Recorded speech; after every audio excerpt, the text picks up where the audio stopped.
ये जो घुसपैठिए डिसाइड करेंगे वाली बात है, इसी को कई पार्टियां कह रही है बैकडोर एनआरसी है। बैकडोर एनआरसी यानी एनआरसी ला नहीं रहे हैं लेकिन इसी तरह से छटनी करेंगे। तो मैं ये पूछना चाह रही हूं, क्योंकि यहां पर आप बैठे हुए हैं, मैं एक बार जरा अनुप्रिया जी के पास जाऊंगी। अनुप्रिया जी, क्या आदिल जी आ रही हूं मैं, एक बार अनुप्रिया जी से मैंने अभी तक रिएक्शन नहीं लिया ना, वो इंतजार कर रही हैं, उनके पास जाऊं कि नहीं? अनुप्रिया जी के पास चली जाऊं, वो इंतजार कर रही हैं, अभी तक बोली नहीं है, चली जाऊं? अनुप्रिया जी, मैं आपसे पूछूंगी, अब चुनाव में अब मेरा सीधा सवाल ये है, सियासी समीकरण काम बोलेगा या फिर ये वोटर जो रिवीजन है इसको लेकर जो हंगामा है वो बोलेगा? सुचेता जी, देखिए, इलेक्शन कमीशन अपना काम कर रहा है। हाँ। इलेक्शन कमीशन कोई पहली बार नहीं कर रहा है, ये 2003 में भी हुआ था और हर इलेक्शन के पहले एक तरह से पुनरीक्षण किया जाता है। यह होता है कि शॉर्ट होता है, एक होता है कि विस्तार रूप से होता है। ठीक है, ये अपना काम कर रहा है, लेकिन उसने इलेक्शन कमीशन ने राजनीतिक दलों से भी सहयोग की मांग की। उसने बीएलओ के रूप में बूथ लेवल बीएलए के रूप में बूथ लेवल एजेंट के रूप में कहा कि आप सहयोग कीजिए, क्योंकि जो हमारी वोटर्स लिस्ट में जो संख्या है वो 7 करोड़ 90 लाख है। 7 करोड़ 90 लाख जो जितने वोटर्स हैं उनको इस तरह इतने कम समय में जो करना है, ये बीएलए हमारे साथ में या बीएलओ मिलकर करेंगे। लेकिन समस्या क्या हो गया कि जो हमारे विपक्षी दल है इनको पता है, और ये लगातार इनका नेचर है ये, क्योंकि वो चाहे इलेक्शन कमीशन की बात हो, वो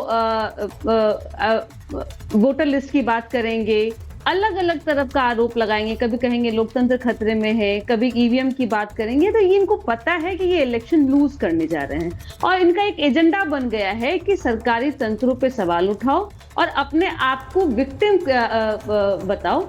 कल का जो दृश्य आपने बिहार में देखा, या इन्होंने क्या भ्रामक स्थिति पैदा कर दी बिहार में कि भाई आपको वोट देने नहीं दिया जाएगा, ये इलेक्शन, ये मुझे बताएं। और एक बात और इन लोग कहते हैं कि जो वोटर्स हैं नहीं, पर अनुप्रिया जी आम जो लोग हैं, मैं एक चीज कहना चाह रही हूँ, मेरे यहाँ मेरे दफ्तर में भी बहुत से लोग हैं जो बिहार से हैं, और एक आम जो एक सोच है या धारणा बन गई वो ये कि अगर आप कि कहीं हमारा नाम वोटर लिस्ट से कट तो नहीं जाएगा, थोड़ा कंफ्यूजन भी है उसे लेकर, तो उसको क्लियर करने की जिम्मेदारी भी तो सरकार की है। उसको कैसे जानकारी दी जाए, लोगों के बीच एक कंफ्यूजन अगर है तो उसका दारोमदार आप पर है। हाँ, नहीं, सुनिए, ये कैसे, ये भ्रामक स्थिति किसने पैदा कर दी कि आपका नाम काट दिया जाएगा? क्यों काट दिया जाएगा? कोई व्यक्ति मृत हो जाता है तब उसका नाम कटता है। किसी व्यक्ति की शादी होती है तो उसका स्थान बदला जाता है। कोई व्यक्ति लंबे वर्षों से यहाँ नहीं है, जिसने राज्य को छोड़ के चला गया, वो दूसरे राज्य में कार्य कर रहा है, परिवार के द्वारा शिफ्ट हो गया, वो उसका नाम कटेगा। तो इस तरह की बातें कर पाना, यह विपक्ष कैसे तय कर सकता है कि यह वोटर उनका है? हाँ। और जो भी भाई जो बिहार के हैं, जो किसी भी राज्य में रह रहे हैं या बिहार में ही रह रहे हैं, जिनको यह पता है कि इलेक्शन कमीशन ने कहा है कि आप पेपर के द्वारा भी और ऑनलाइन भी आप फॉर्म अप्लाई कर सकते हैं। पहली बात। दूसरे, इलेक्शन कमीशन ने यह भी कहा कि अगर आपको डॉक्यूमेंट की बात है तो फॉर्म जब फिलअप करें तब डॉक्यूमेंट देने की जरूरत नहीं है, जब वेरिफिकेशन होगा तब। दूसरा, नहीं, पर दिक्कत अनुप्रिया जी बहुत सारी है ना। आदिल जी कभी जो अब वो बार-बार बोलना चाह रहे हैं, हाथ खड़ा कर रहे हैं। आदिल जी अब बताइए क्या समस्या है, सवाल कौन से है, बताइए जरा। आदिल जी सवाल बताइए अपना। अश्वनी उपाध्याय ने कहा कि कटिहार, पूर्णिया, अररिया, किशनगंज और बिहार में इलीगल माइग्रेंट घुसे हैं, तो क्या अमित शाह होम मिनिस्टर से रिजाइन दे देना चाहिए, राजनाथ सिंह जी को रिजाइन देना चाहिए, वो अपना काम ठीक से नहीं कर रहे हैं। और दूसरी बात, तारकिशोर सिंह डिप्टी सीएम बने थे भाजपा से, कटिहार से एमएलए बने हैं, और खेमका पूर्णिया से एमएलए बने हैं, तो इन लोग सब बांग्लादेशी वोटर पे रहे हैं। और बिहार में जो लगभग 30 सीट एनडीए को आई है वो बांग्लादेशी वोटर पे जीता है। ये एनडीए नरेंद्र मोदी का जो पूरा मैंडेट बांग्लादेशी वोटर पर है। ये तो नीतीश कुमार की क्रेडिबिलिटी पे सवाल उठा रहे हैं कि नीतीश कुमार का डीएमएसपी और ऑफिसर बांग्लादेशी का नाम जोड़ रहा है। उन्होंने कहा था ना कि डुप्लीकेसी है, और चुनाव आयोग अगर जिस तरह से कार्य कर रहा है, ने बोल दिया ये तो नीतीश सरकार पर चैलेंज हो गया भाई कि 50 लाख को बांग्लादेशी को घोर गया। 20 साल से भाजपा की सरकार है, तो 20 साल से भाजपा की सरकार बांग्लादेशी को 50 लाख को जोड़ दी है। अमित शाह जो है, जय शाह को आईसीसी का चेयरमैन में बिजी है, और राजनाथ जी पंकज को मंत्री बनाने में बिजी है, और बिहार सरकार राम भरोसे चल रही है। भाजपा छोड़ दी है, बांग्लादेशी को घुसने दे दी है। यही ना मतलब हुआ। अश्वनी उपाध्याय के बारे में 50 लाख लोग जो जोड़ दिया बिहार में बांग्लादेशी को, किस डाटा के तहत अश्वनी उपाध्याय ने बोला है? ये अश्वनी उपाध्याय बताएंगे इनको कौन आईबी का लोग, कौन इंटेलिजेंस का लोग, कौन लोग नहीं। अच्छा आदिल साहब मेरा एक सवाल है, एक छोटा सा सवाल है आदिल साहब, मैं आपसे पूछ रही हूं, अगर वो गलत कह रहे हैं, अगर वो झूठ बोल रहे हैं, अगर वो बांग्लादेशी डेटा पर गलत आंकड़े बता रहे हैं, ऐसा कुछ है ही नहीं बिहार में, आप यही कह रहे हैं ना, तो फिर मुझे ऐसा लगता है जिन लोगों के पास उनके दस्तावेज हैं वो तो आसानी से वोटर लिस्ट में एनरोल करा लेंगे। 50% लोग तो करा चुके हैं, 50% लोग करा चुके हैं। आपको बार बार बोल रहा हूं कि 1 करोड़ से ऊपर बिहार के लोग बाहर में रहते हैं। अभी पंजाब हरियाणा में पैडी का खेती हो रहा है, सबसे ज्यादा बड़ी तादाद में बिहार के लोग हैं। वहां आप जाके अपना टीम को भेजिए, महाराष्ट्र में है, तेलंगाना में है, ऑनलाइन अपडेट इलेक्शन कमीशन को भेजा है, ऑनलाइन अपडेट कर सकते हैं मैम, ऑनलाइन अपडेट कर सकते हैं सर। अरे मेरी बहन सुनिए, 14.2% ग्रेजुएट है, तो आप बताइए कौन बेचारा जाकर वो ऑनलाइन करेगा? आप क्यों ना, हमने अच्छा ठीक है, मैं आपकी समस्या, अच्छा हर्षवर्धन जी शाजिया जी दोनों को ले, हर्षवर्धन जी वो कह रहे हैं कि लोग बाहर हैं, बिहार से बाहर हैं, वो कर नहीं सकते हैं, वो वोटर लिस्ट से बाहर हो जाएंगे, वो ऑनलाइन भी नहीं कर पाएंगे। ये हमारे देश का मजाक ना उड़ाइए। हाँ। हमारी डेमोक्रेसी अच्छा एक सेकंड हर्षवर्धन जी, शाजिया जी बोल रहे हैं, सुन लीजिए, बोलिए। कतई मजाक नहीं उड़ाने दूंगी मैं अपने देश का आपको। ऐसे नहीं चलता है हमारा देश। आपको क्या समझ, आपने क्या समझा है? आप चुनाव आयोग के बारे में कुछ भी बोल देंगे? शाजिया जी और आदिल जी को लीजिए। हाँ। और आप जिसको चाहेंगे बाहर से पकड़ के किस बात की फिक्र है आपको? किसका डर है कि इसका नाम नहीं छूट जाएगा? बताइए आप, क्यों डर है आपको?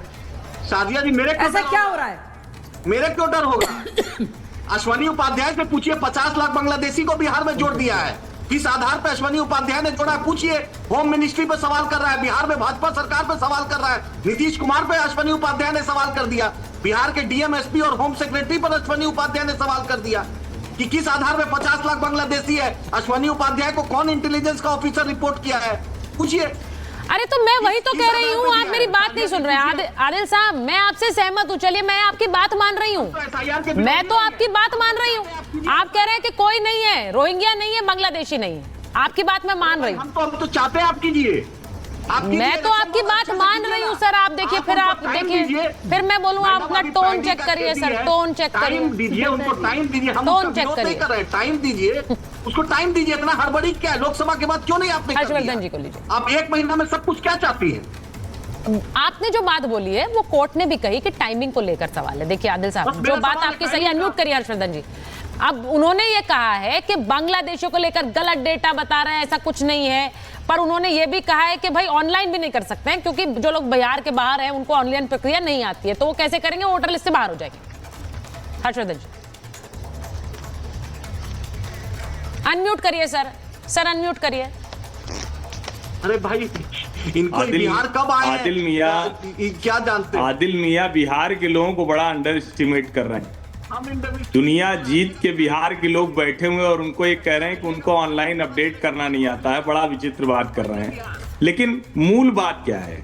अश्विनी उपाध्याय जी ने कतई अगर कटिहार, पूर्णिया ऐसे जिलों का नाम न लिया होता जहां की जनसंख्या बदली है, जहां आधार कार्ड वहां जितने लोग हैं उससे ज्यादा हैं, और उसमें मुसलमान में शामिल होता तो आदिल मियां चिल्लाते नहीं। और समझिए, बहुत निवेदन करने के बाद इनके अख्तरुल ईमान जी बहुत निवेदन किया, लेकिन लालू जी और तेजस्वी ने कहा कि ना, अलग चीज है, वो अलग चीज, उस पर आप क्यों आ गए? असली समस्या इनको वही है। आप इस पर आइए ना, एसआईआर पे आइए ना, हम एसआईआर ऐसे इनसे बात नहीं हुई। एक मिनट आदिल जी उनको बोलने दीजिए। इसी के आदी हैं, हाँ ये इसी के आदी हैं, हर डिबेट में यही करते हैं।